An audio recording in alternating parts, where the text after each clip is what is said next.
Magandang gabi, mga Kamisteryo TV. Ako nga po pala si Bitoy. Marami na kayong narinig na kwento tungkol sa mga ligaw na kaluluwa, mga lamang lupa at mga aswang. Pero ang kwentong ibabahagi ko sa inyo ngayong gabi ay mas nakakatakot dahil ang halimaw sa kwentong ito ay hindi nagtatago sa dilim.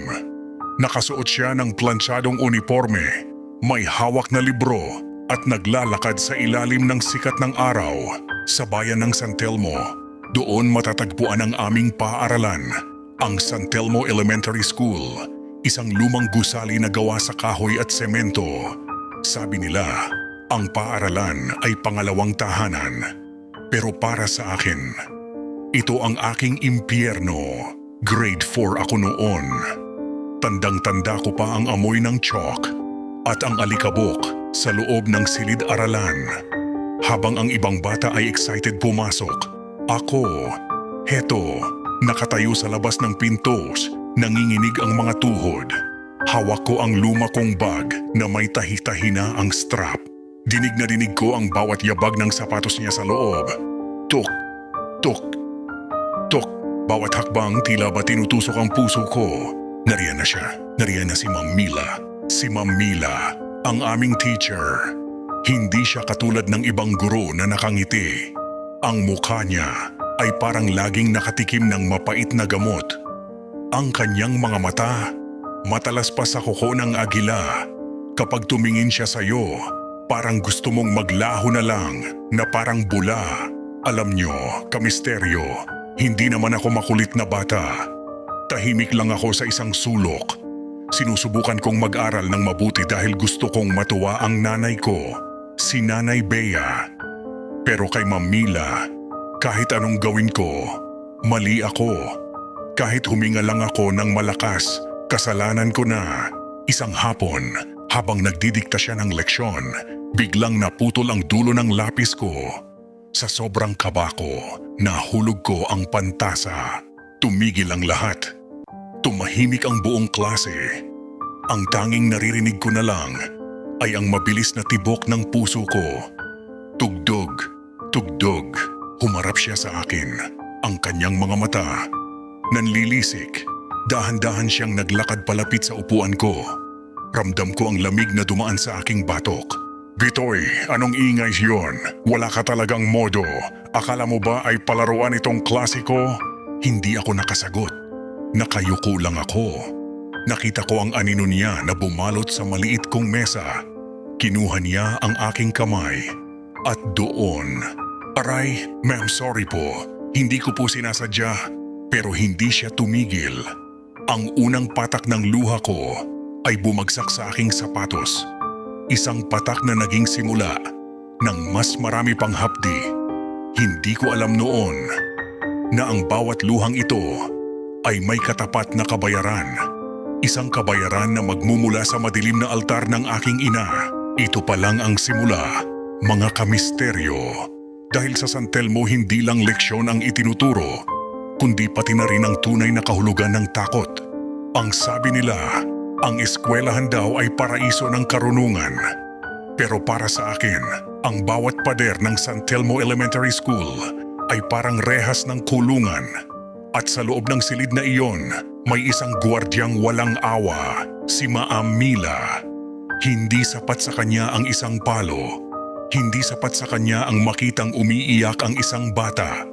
Para siyang kumukuha ng lakas sa bawat hikbi namin. Sa bawat panginginig ng aming mga balikat. Alam niyo ba, Kamisteryo, may isang ugali si Ma'am Mila na hinding-hindi ko malilimutan. Mahilig siyang maglakad-lakad sa likuran ng mga estudyante habang kami ay nagsusulat. Yung pakiramdam na nasa likod mo siya. Yung amoy ng kanyang matapang na pabango na humahalo sa amoy ng chalk. Nakakasuka. Ramdam mo ang init ng kanyang hininga sa iyong batok at alam mo na anumang oras may malakas na kamay na dadapo sa iyong ulo o lalamukos sa iyong papel. Ano ito, Bitoy? Sulat kamay ba ito o gawa ng manok? Ang dumi-dumi. Ulitin mo lahat yan mula simula. Pinunit niya ang notebook ko. Ang 3 oras kong paghihirap na isulat ang leksyon na uwi sa wala. Ang mga kaklase ko nakayuko lang, walang gustong tumingin. Dahil alam nila, kapag tinulungan mo ang biktima, ikaw ang susunod na puntirya. Oo po, ma'am. Uulitin ko po ang tanging naisagot ko. Pero ang totoo, gusto ko nang sumigaw. Gusto ko nang tumakbo palabas ng pinto at hindi na bumalik. Pero saan ako pupunta? Lumapit siya muli sa akin. Hinawakan niya ang balikat ko. Hindi para pakalmahin ako, kundi para baon ang kanyang mahahabang kuko sa manipis kong balat. Huwag kang iiyak-iyak dito, Bitoy. Hindi gagana sa akin yung paawa mo. Diyan ka lang. Walang lalabas para mag-recess hanggat hindi mo natatapos yan. Iniwan niya kaming lahat sa loob. Gutom. Puno ng takot. Sa bawat tiktak ng orasan sa dingding. Parang binibilang ang bawat hapdi sa aking katawan. Ang silid-aralang iyon na dapat sana ay puno ng tawa ay naging piping saksi sa aking paghihirap.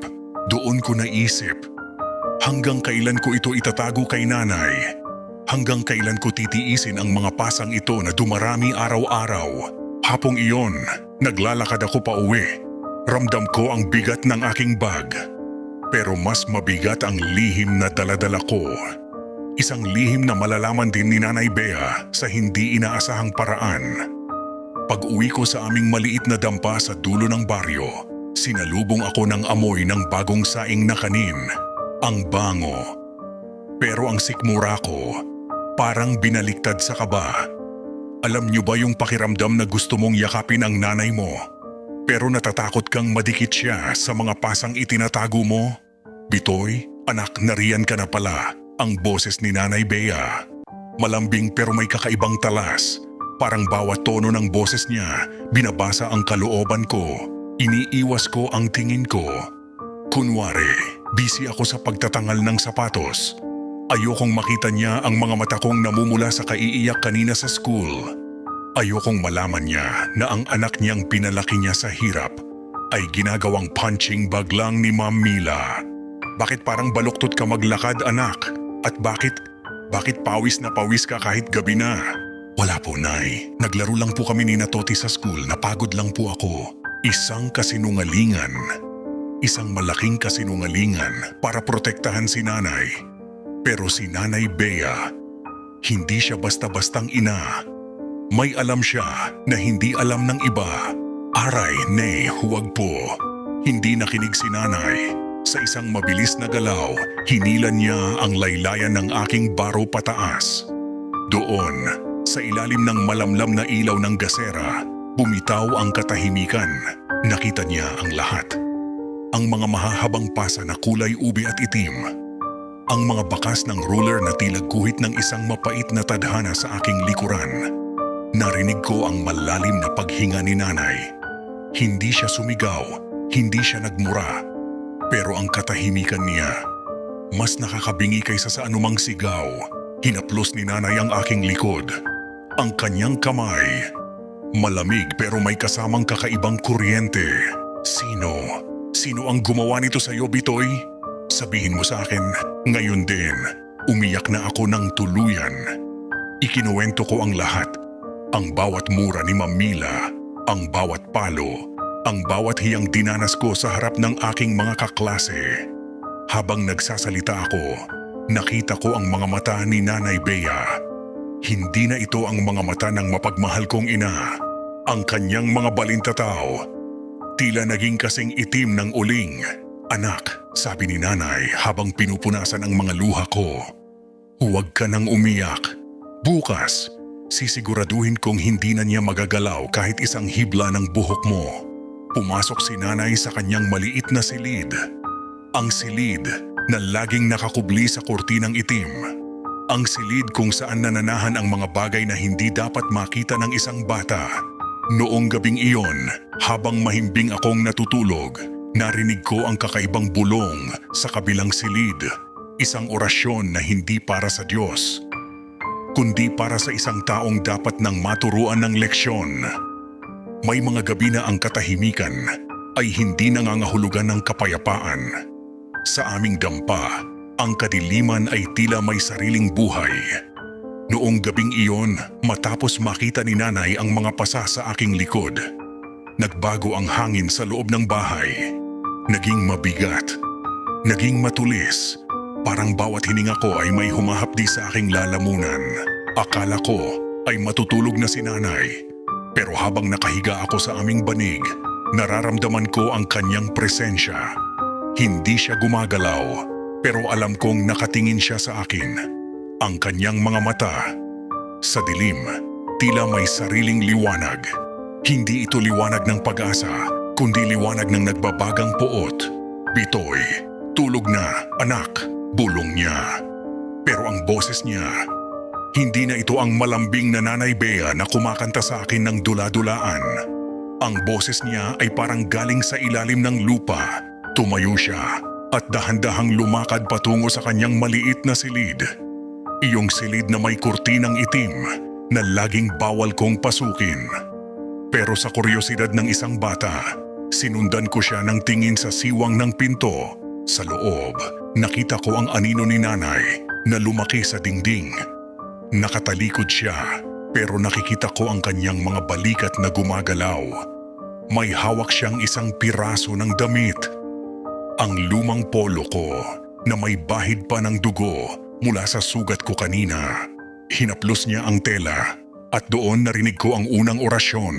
Sa bawat luhang pumatak, sa bawat hapdi na ibinigay, ang balik ay doble, ang ganti ay buhay.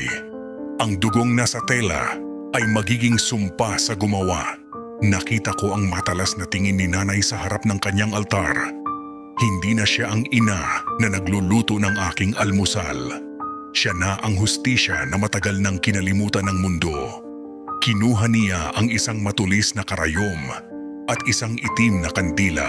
Sa bawat pag-usal niya ng pangalan ni Mila, ang apoy ng kandila ay nagiging kulay asul. Ang mga mata ni nanay ay hindi na kumukurap. Tila ba nakikita na niya ang mangyayari sa kinabukasan? Nagtago ako sa ilalim ng aking kumot. Nanginginig. Hindi dahil takot ako kay nanay, kundi dahil natatakot ako sa kung anong pwedeng gawin ng isang inang nasasaktan. Ang San Telmo Elementary School ay hindi lang basta lumang gusali. Sabi ng mga matatanda rito sa amin, itinayo ito sa ibabaw ng isang lupang hindi dapat ginagalaw. Isang lupang may bantay. Kaya marahil, ang bawat galit at poot na namumuo sa loob ng mga silid nito ay hindi basta naglalaho, kinakain ito ng lupa. Napansin niyo ba, kamisteryo? May mga lugar na kahit tirik ang araw, pakiramdam mo ay giniginaw ka? Ganoon ang San Telmo kapag naglalakad na si Ma'am Mila sa hallway. Sabi nila, bago pa man ako naging estudyante rito, marami na ang umiyak sa ilalim ng kanyang kamay. Pero walang nagsasalita dahil ang takot ay mas malakas kaysa sa boses ng katotohanan. Kinaumagahan matapos ang ritual ni nanay, pumasok ako sa school. Pero kakaiba ang pakiramdam ko, ang bigat na laging nasa balikat ko tuwing papasok ako. Biglang nawala. Sa halip, ang hangin sa paligid ni Ma'am Mila ang tila naging madilim. Nakita ko siya, nakatayo sa harap ng flagpole. Pero hindi siya ang dating Ma'am Mila na tuwid kong tumayo. Panakanaka siyang humahawak sa kanyang leeg. Kinakamot niya ang kanyang balat na tila ba may kung anong gumagapang doon. Ano ba itong kati na ito? Parang may mga langgam na nakapasok sa loob ng baroko. Tumingin siya sa akin. Ang matatalas niyang mata ay nagtagpo sa mga mata ko. Dati, yumuyuko ako agad. Pero ngayon, hindi ko alam kung bakit nanatili akong nakatingin. Parang may ibang puwersa na nagpapatigas ng aking leeg. Sa bawat hakbang niya palapit sa akin, napansin ko ang isang bagay. Ang mga halaman sa dinadaanan niya, tila nalalanta. Ang mga ibon na maingay sa puno ng mangga, biglang nagsitigil at lumipad palayo. Ang San Telmo ay tila nagbabago ang anyo. Ang mga anino sa sulok ng bawat classroom ay tila humahaba, naghihintay ng tamang oras. Bitoy, anong tinitingin-tingin mo? Sigaw niya. Pero ang boses niya, hindi na ganun kalakas. May kaunting panginginig, may kaunting hininga na kapos. Ang langit ay asul, pero ang pakiramdam sa San Telmo ay parang may darating na malakas na bagyo. Isang bagyong hindi gawa sa ulan at hangin, kundi gawa sa galit ng isang mangkukulam. Sabi nila, ang pagkakataon ay parang buhangin sa palad. Kapag hinayaan mong tangayin ng hangin, hindi mo na ito muling mabubuo. Noong umagang iyon, bitbit ni Nanay Bea ang huling piraso ng pagkakataon para kay Ma'am Mila. Hindi siya pumunta roon bilang isang mangkukulam, kundi bilang isang ina na naghahanap ng hustisya para sa kanyang anak. Nakaabang ako sa labas ng pintuan ng faculty room. Ang mga kamay ko ay basa ng pawis. Nakita ko si Nanay. Simple lang ang suot niya. Nakayapak ang kanyang dignidad, pero ang kanyang tindig ay tila isang bundok na hindi matitinag. Pumasok siya sa loob. Magandang umaga po, Ma'am Mila. Maaari po ba tayong mag-usap tungkol sa aking anak na si Bitoy? Si Ma'am Mila ay abala sa pag-aayos ng kanyang mga gamit. Hindi man lang siya tumingin kay Nanay. Sa halip, nagpatuloy siya sa pag-aayos ng kanyang buhok. Tila ba isang langaw lang ang kumakausap sa kanya. Ay, ikaw pala ang nanay ni Bitoy. Alam mo, Bea, kailangan mong turuan ng disiplina ang anak mo. Napakatanga sa klase, laging nakatulala. Kung nasasaktan man siya sa loob ng silid ko, kasalanan niya yon. Ang batang matigas ang ulo, kailangang palambutin sa palo. Narinig ko yun. Bawat salita, parang sampal sa akin. Pero mas matindi ang naramdaman ko para kay Nanay. Kita ko ang pagkuyom ng kanyang mga palad. Ma'am, ang disiplina ay hindi na ituturo sa pamamagitan ng pasa. Narito ako para bigyan ka ng babala. Huwag mo nang sasaktan ang anak ko. Itigil mo na ang pagbuhat ng kamay sa mga batang walang laban bago pa maging huli ang lahat. Babala, pinagbabantaan mo ba ako? Sino ka ba sa akala mo? Isang labandera lang na tagadulo ng baryo. Umalis ka na rito bago ko ipatawag ang guwardiya. Wala kang karapatang diktahan ako sa kung paano ko ituturo ang leksyon sa mga batang tulad ng anak mo. Tumayo si Nanay. Ang kanyang mga mata ay nanatiling nakatitig sa mga mata ni Ma'am Mila. Hindi siya natakot. Sa halip, isang maliit na ngiti ang sumilay sa kanyang mga labi. Isang ngiting hindi mo na naisin na makita sa dilim. Sabi mo ay tanga ang anak ko. Pero mas tanga ang taong hindi nakakaalam kung sino ang kinakalaban niya. Tinanggihan mo ang aking kamay, kaya ihanda mo ang iyong katawan. Lumabas si Nanay ng silid nang hindi lumilingon. Paglampas niya sa akin, hinawakan niya ang balikat ko. Malamig na ang kanyang balat. Sa pagkakataong iyon, alam ko na. Tapos na ang pakiusapan. Ang huling babala ay binalewala. May mga lihim na mas mabuting manatiling nakabaon sa limot. Pero sa aming bahay, ang lihim na iyon ay may sariling pintuan. Isang pintuan na gawa sa maitim na kahoy. Laging nakasara. At laging may amoy ng nasusunog na tuyong dahon. At luma na parang kabaong. Yun ang silid ni Nanay sa dulo ng aming dampa. Noong gabing matapos, bastusin ni Ma'am Mila si Nanay sa school. Hindi na kumain ng hapunan si Nanay Bea. Hindi rin siya nagluto. Pagkapasok namin sa bahay, dumiretso siya sa silid na iyon. Ang tanging narinig ko lang ay ang tunog ng lock na tila ba huling hatol sa isang bilanggo. Dahil sa takot at kuryosidad, dahan-dahan akong lumapit sa pintuan. Sumilip ako sa isang maliit na butas sa dingding na kawayan. Ang loob ng silid ay hindi na maliwanag. Ang tanging ilaw ay mula sa 7 itim na kandila na nakapaikot sa isang bagay sa sahig. Sa gitna ng bilog ng mga kandila, nakita ko ang isang manika. Hindi ito laruan. Gawa ito sa telang kinuha mula sa basahan ng school. At ang ulo nito ay may nakadikit na ilang hibla ng buhok. Buhok na nakuha ni Nanay sa brush ni Ma'am Mila noong nag-uusap sila. Nakita ko ang mukha ni Nanay Bea. Hindi ko siya nakilala. Ang kanyang mga mata ay tila nakatitig sa kawalan, pero ang kanyang mga labi ay mabilis na gumagalaw. Walang tunog na lumalabas, pero ang hangin sa loob ng silid ay tila nagiging usok na kulay abo, lupa, hangin at dugong ninakaw. Pakinggan ang hiling ng pusong nalumbay. Ang bawat latay sa balat ng aking anak ay magiging uod sa laman ng mapang-api. Mila, Mila, tawagin mo ang dilim dahil ang dilim ang sasagot sa iyo. Kinuha ni nanay ang isang mahabang karayom. Ang dulo nito ay binasbasan niya ng sarili niyang dugo mula sa kanyang daliri. Dahan-dahan, tila ba nag-i-enjoy siya sa bawat sandali, itinapat niya ang karayom sa paa ng manika. Isang tusok, isang mabilis na pagbaon. Kasabay nito, isang malakas na ihip ng hangin ang dumaan sa aming bahay. Dahilan para mamatay ang lahat ng ilaw sa labas ng silid. Napaupo ako sa sahig. Ramdam ko ang panginginig ng aking buong katawan. Doon ko naintindihan na si Nanay Bea ay hindi lang basta mangkukulam.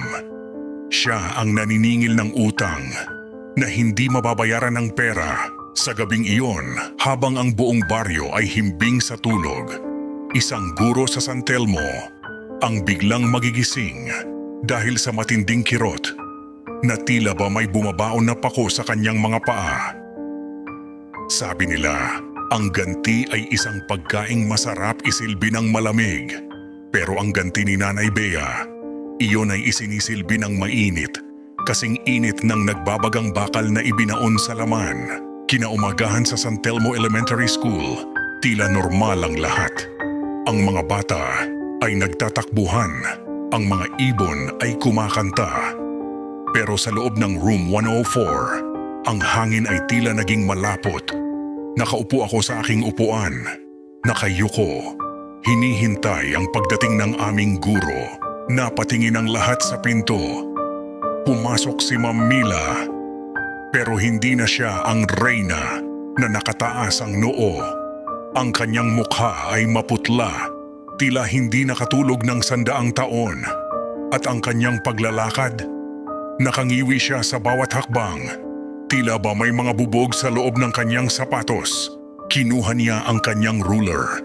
Ang pamilyar na tunog na dati ay nagpapakaba sa akin.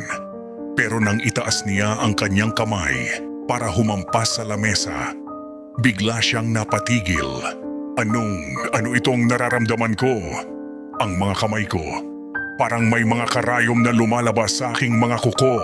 Habang pinapanood ko siya, naaalala ko ang nakita ko sa silid ni nanay kagabi. Isang tusok para sa bawat palo, isang kurot para sa bawat pangungutya. Nakita ko ang mga daliri ni Ma'am Mila. Nagsimulang mamaga ang mga ito at maging kulay ube, katulad ng mga pasa sa aking likod. Hindi na siya makahawak ng maayos. Ang kanyang kamay, na dati ay mabilis humampas, ngayon ay nanginginig at hindi na maikom. Ang bawat pagtatangka niyang magsalita ay nauuwi sa pagubo ng maitim na plema. Bitoy, ikaw, anong ginawa mo sa akin? Ang nanay mo, ang mangkukulam mong nanay. Tumakbo siya palabas ng silid-aralan, tila ba hinahabol ng mga hindi nakikitang nilalang. Ang mga kaklase ko ay nagbulungan, pero ako, nanatili akong tahimik. Sa isip ko, naririnig ko ang boses ni nanay na bumubulong sa hangin. Isa pa lang yan, Mila. Marami pang susunod. Ang ritual ng paghihiganti ay hindi isang mabilis na proseso. Ito ay parang pag-ukit sa bato. Dahan-dahan, masakit, at walang takas. Nagsimula na ang paniningil, mga kamisteryo. Ang bawat luhang pumatak sa aking mga mata ay may katumbas na hiyaw mula sa lalamunan ni Ma'am Mila. Sabi nila, ang pinakaligtas na lugar sa mundo ay ang iyong sariling tahanan. Pero paano kung ang mismong pader ng bahay mo ay nagsisimulang bumulong ng iyong mga kasalanan? Noong gabing iyon, matapos tumakas ni Ma'am Mila mula sa school, Akala niya ay matatakasan din niya ang sakit na gumagapang sa kanyang katawan. Doon sa malaking bahay ni Ma'am Mila sa bayan, yung bahay na puno ng mga mamahaling gamit at mga sertipiko ng karangalan, doon nagsimula ang tunay na lagim. Mag-isa lang siya. Ang asawa niya ay nasa ibang bansa at ang mga anak niya ay wala rin doon. Ang tanging kasama niya ay ang kanyang sariling anino at ang sumpa ni Nanay Bea. Habang nakahiga siya sa kanyang malambot na kama, naramdaman niya ang kakaibang lamig. Hindi lamig ng aircon, kundi lamig na tila ba galing sa isang sariwang hukay. Sino yan? Sino ang nariyan? Katulong, ibuksan niyo ang ilaw. Sinubukan niyang abutin ang switch ng ilaw, pero ang kanyang mga kamay na pumatay ng saya sa mga bata, ay ayaw nang sumunod. Namamanhid ang mga ito. At doon, sa ilalim ng malamlam na liwanag ng kidlat, nakita niya ang isang bagay na nagpatigil sa kanyang hininga, ang kanyang mga paa. Ang mga pasang nagsimula sa school kanina ay bumuka. Mula sa loob ng kanyang balat, may mga itim na likido na lumalabas. Parang tinta, pero amoy nabubulok na karne. At sa gitna ng bawat sugat, may nakalitaw na dulo ng isang kinakalawang na karayom. Lord, tulong. Ano ito? Bakit may mga karayom sa loob ng binti ko? Bea, itigil mo na ito. Sa bawat hiyaw niya, tila may sumasagot na tawa ng mga bata sa paligid ng kanyang silid. Ang mga anino ng mga batang sinaktan niya ay tila sumasayaw sa dingding.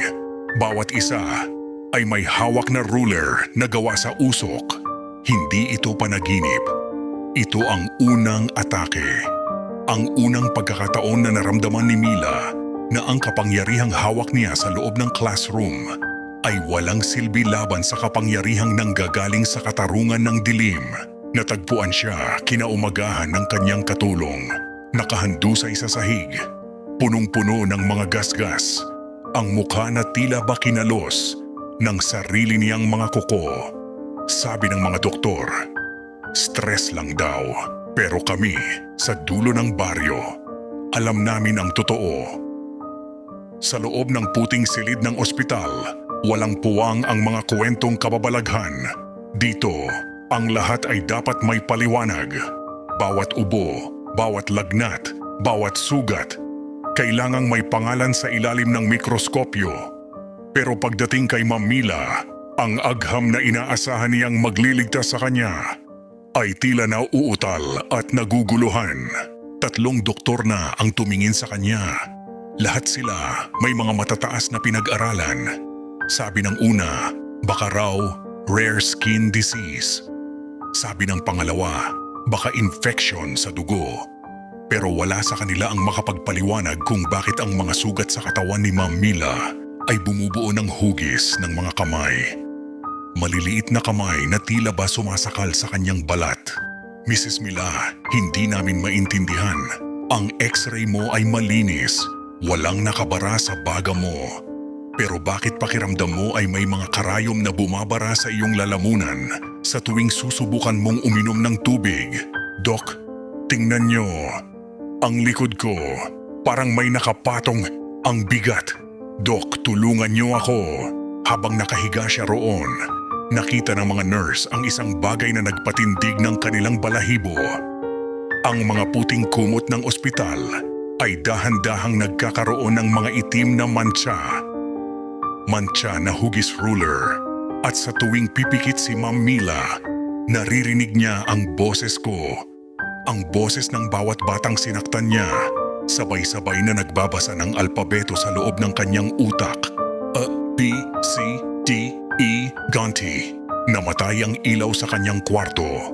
Sa gitna ng dilim, nakita ni Ma'am Mila ang anino ni Nanay Bea sa sulok.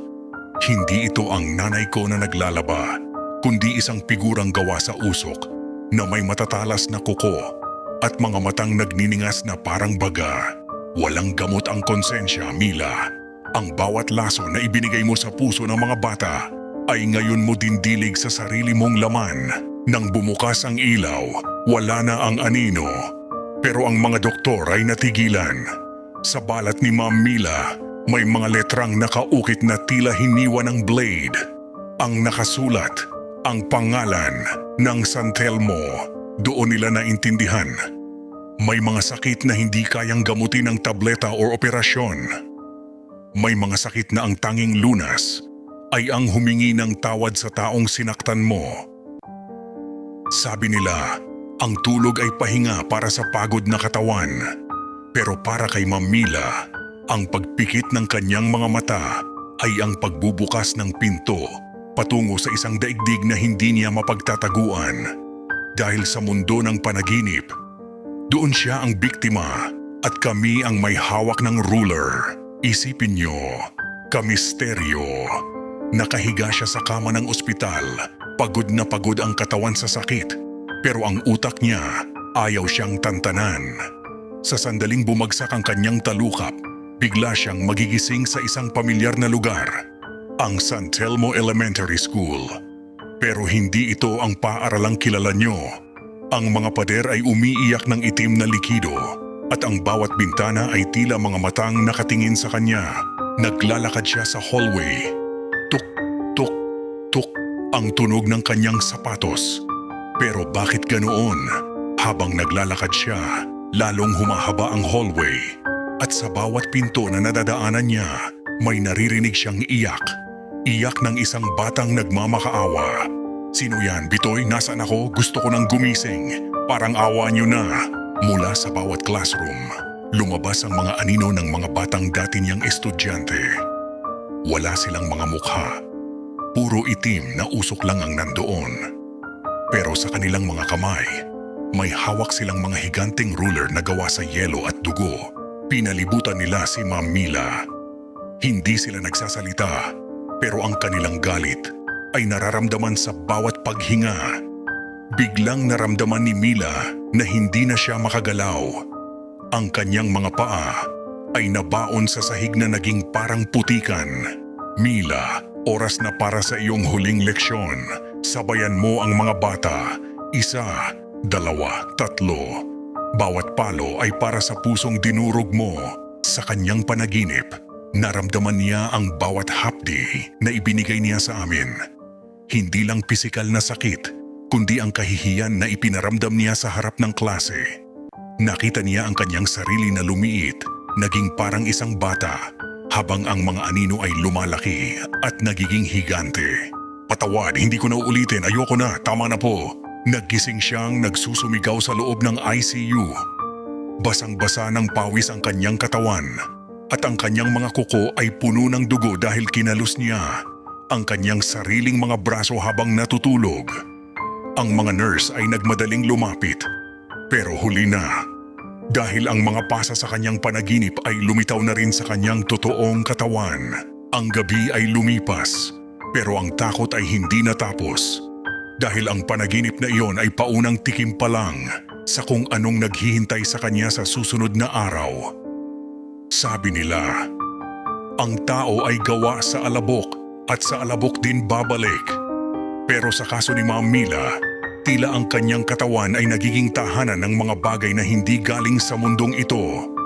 Ang sumpa ni Nanay Bea ay lumalim na. Hindi na lang ito nasa balat. Nasa loob na ito ng kanyang mga ugat. Sa bawat tibok ng kanyang puso at sa bawat salitang lumalabas sa kanyang bibig. Tanghaling tapat noon sa ospital, sinubukan ni Ma'am Mila na bumangon para uminom ng tubig. Tuyot na tuyot ang kanyang lalamunan, tila ba kinain ng apoy. Pero nang hawakan niya ang baso, biglang nanigas ang kanyang mga panga.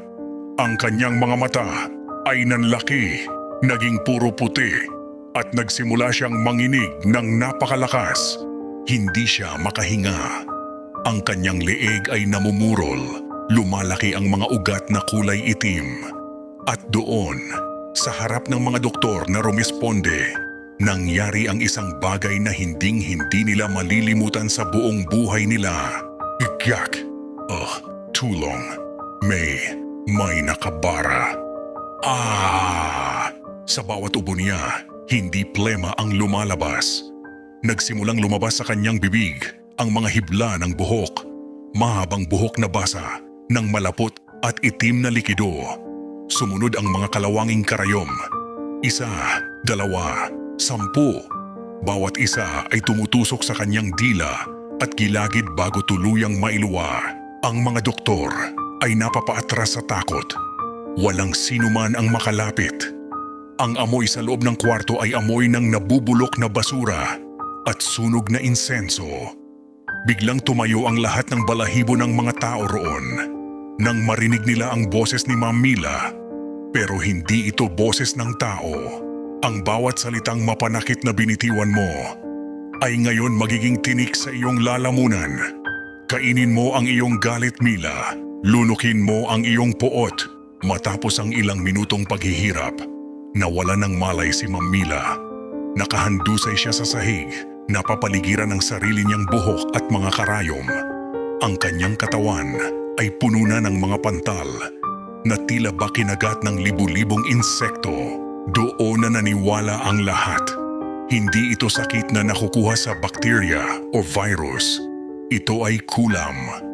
Isang sumpa na hindi titigil hanggat hindi nakukuha ang huling patak ng pagsisisi mula sa biktima. Sabi nila, malalaman mo lang kung sino ang tunay mong kaibigan kapag nasa ilalim ka na ng lupa o kapag ang buhay mo ay parang impyerno na. Noong ma-discharge si Ma'am Mila sa ospital dahil wala namang magawa ang mga doktor, bumalik siya sa kanyang malaking bahay. Pero ang bahay na dati ay puno ng paghanga at takot mula sa kanyang mga kasamahan. Ngayon ay naging isang libingan ng katahimikan. Wala nang bumibisita. Ang mga kapwa niya guro sa San Telmo na dati ay todo ngiti sa kanya, ngayon ay nagbubulungan na lang sa hallway. Sabi nila, nakakaawa naman si Mila pero baka karma na yan. Ang iba naman natatakot na baka mahawa sila sa misteryosong sakit niya. Ang dating reyna ng faculty room ngayon ay naging parang isang kitongin na pinandidirihan ng lahat. Kahit ang mga katulong niya sa bahay, isa-isang nag-aalisan. Sino ba naman ang tatagal sa isang amo na sumusuka ng buhok at nagsasalita mag-isa sa dilim? Iniwan nila ang mga susi sa lamesa at tumakbo palayo, hindi man lang kinuha ang kanilang sahod. Nasaan na kayo, Linda, Maria? Pakiusap, kailangan ko ng tubig. Huwag niyo akong iwan dito. Tumingin si Mila sa malaking salamin sa kanyang sala. Halos hindi na niya makilala ang sarili. Ang kanyang buhok ay manipis na at punong-puno ng sugat ang anit. Ang kanyang balat ay tila naging parang balat ng ahas, tuyo, nangingitim at nagbabakbak. Sa bawat paggalaw niya nakakarinig siya ng parang mga bulong sa loob ng kanyang tenga. Doon niya naramdaman ang tunay na takot na ipinaramdam niya sa akin. Yung takot na mag-isa ka, walang kakampi at walang makarinig sa iyong iyak. Sa gitna ng karangyaan ng kanyang bahay, wala siyang nahanap na kahit anong gamot para sa kanyang nagdurusa na kaluluwa.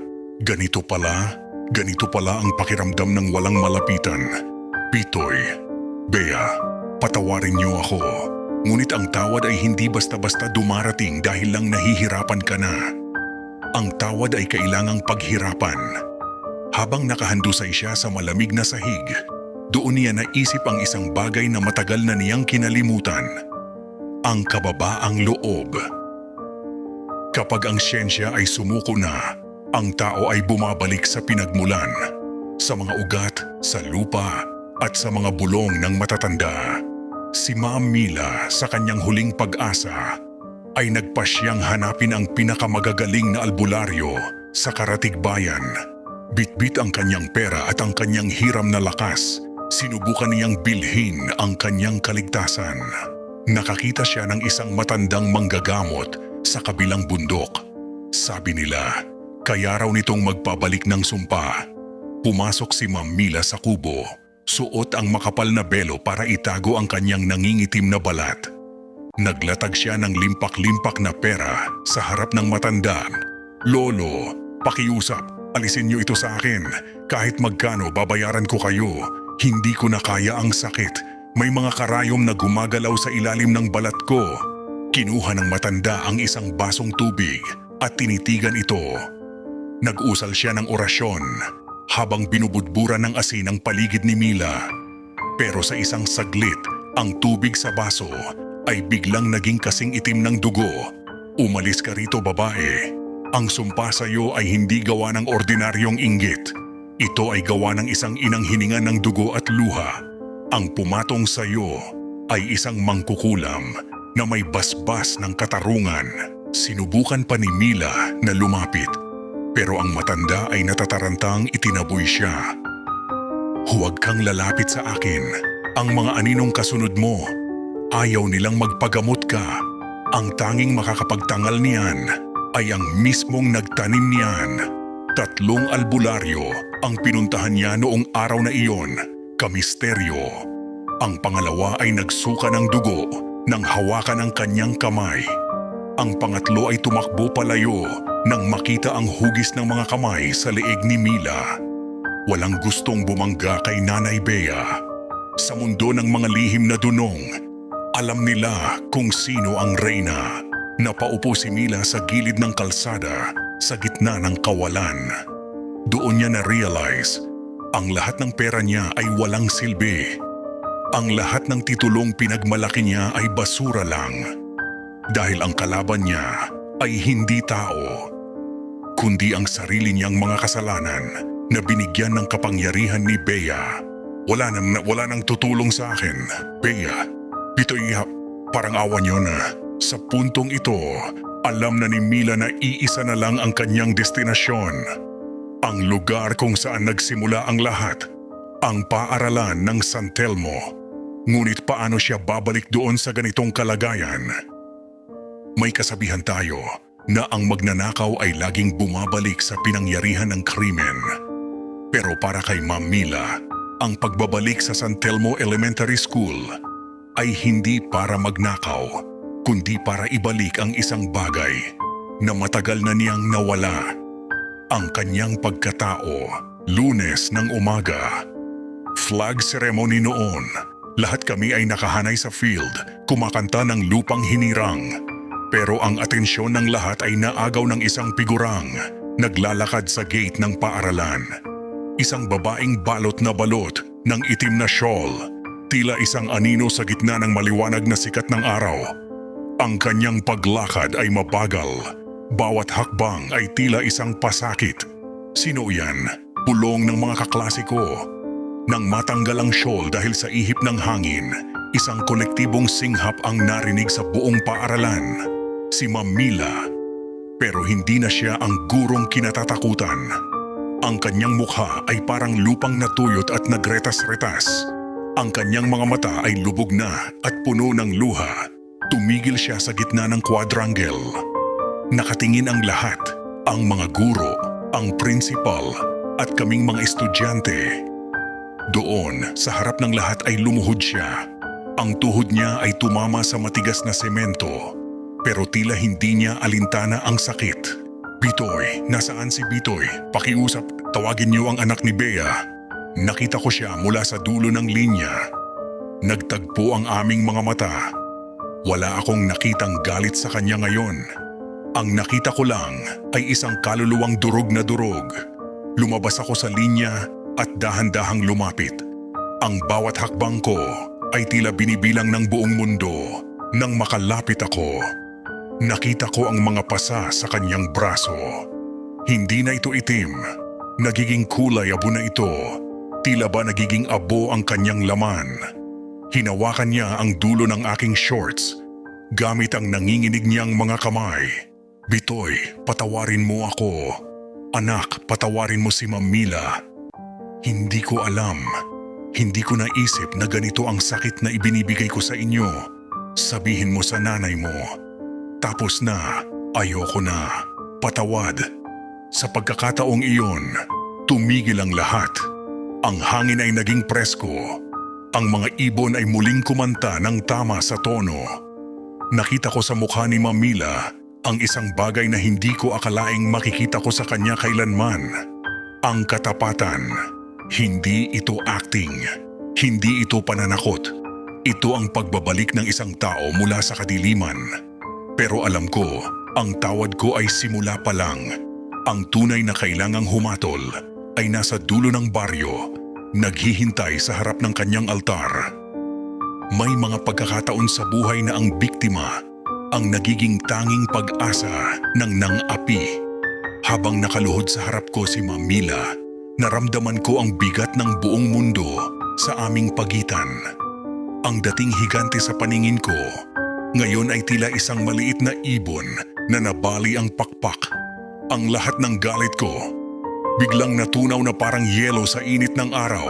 Inalalayan ko siyang tumayo. Ang kanyang balat ay tila papel sa nipis. Nanginginig ang bawat kalamnan. Dinala ko siya sa isang tago at tahimik na sulok sa likod ng aming silid-aralan. Doon sa ilalim ng malaking puno ng akasya, kung saan dati ay palihim akong umiiyak tuwing pinapalo niya ako. "Ma'am, huwag na po kayong umiyak," bulong ko. Inabutan ko siya ng maliit kong panyo, yung panyong binigay sa akin ni Nanay Bea na may tahi pa sa gilid. "Bitoy, anak, patawarin mo ako. Noong sinasaktan kita, akala ko malakas ako. Akala ko tama ako. Pero bawat latay na ibinigay ko sa'yo, palaisipan sa akin ngayon kung paano mo natiis yun. Ngayong ako na ang nakakaramdam ng sakit. Ngayon ko lang nalaman kung gaano ako kasama. Ikinumpisal niya sa akin ang lahat. Ang kanyang mga personal na problema. Ang kanyang galit sa mundo na ibinubuhos niya sa mga bata. At ang kawalan niya ng kapayapaan. Bawat salita niya ay parang pagtanggal ng isang karayom sa kanyang kaluluwa. Hindi ko na gustong gumaling dahil lang ayaw ko ng sakit, Bitoy. Gusto ko nang gumaling dahil gusto kong bumawi sa inyo. Ayoko nang mamatay na ang huling alaala niyo sa akin ay isang halimaw. Tumingin ako sa kanya ng diretso. Sa puntong iyon, hindi na teacher at estudyante ang magkaharap. Dalawang kaluluwa na lang kaming naghahanap ng lunas. "Ma'am," sabi ko sa kanya, "pinapatawad ko na po kayo. Pero ang sumpa ni Nanay, hindi ko po kayang tanggalin yon. Si Nanay lang ang may hawak ng lunas. Kailangan niyo siyang puntahan. Kailangan niyong ipakita sa kanya ang nakikita ko sa inyo ngayon." Tumayo si Ma'am Mila. Kahit hirap, may nakita akong bagong determinasyon sa kanyang mga mata. Hindi na ito takot, kundi pag-asa. "Dadalhin mo ba ako sa kanya, Bitoy? Kahit anong parusa tatanggapin ko, makita lang niya na totoo ang aking pagsisisi." Sa gabing iyon, maglalakbay kami patungo sa dulo ng baryo. Ang paghaharap na ito ang magpapasya kung may bukas pa ba para kay Ma'am Mila o kung tuluyan na siyang lalamunin ng dilim. Ang gabi ay tila mas madilim sa dulo ng baryo. Habang inaalalayan ko si Ma'am Mila patungo sa aming dampa, ramdam ko ang panginginig ng kanyang buong katawan.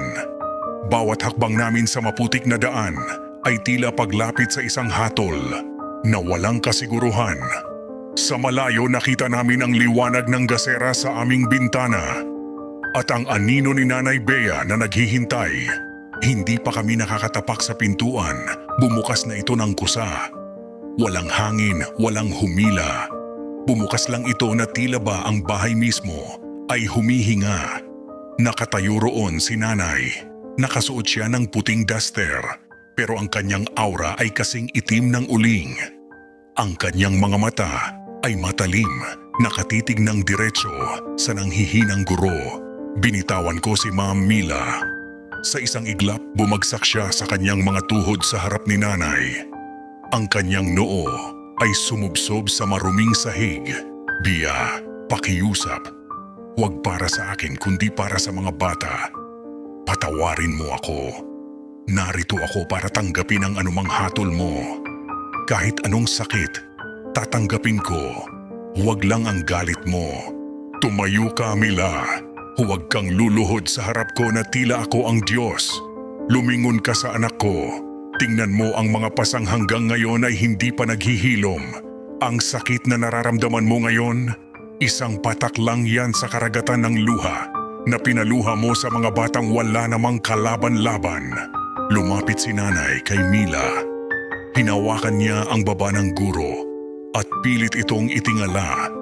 Nakita ko ang takot sa mga mata ni Ma'am Mila, pero nakita ko rin ang pagtanggap. Hindi siya kumontra, hindi siya lumaban. Akala mo ba ay madaling bawiin ang sumpa? Tanong ni nanay. Ang bawat karayom na pumasok sa laman mo ay hinugot ko mula sa sakit ng puso ko bilang ina. Ang bawat uod na gumagapang sa panaginip mo ay ang mga salitang ipinakain mo sa kanila. Alam ko, Bea. Kaya handa akong mamatay dito ngayon kung iyon ang kailangan para matapos na ang sumpa. Patawarin mo lang ako. Patawad. Sa pagkakataong iyon, tumingin si nanay sa akin. Nakita niya ang basa kong mga mata.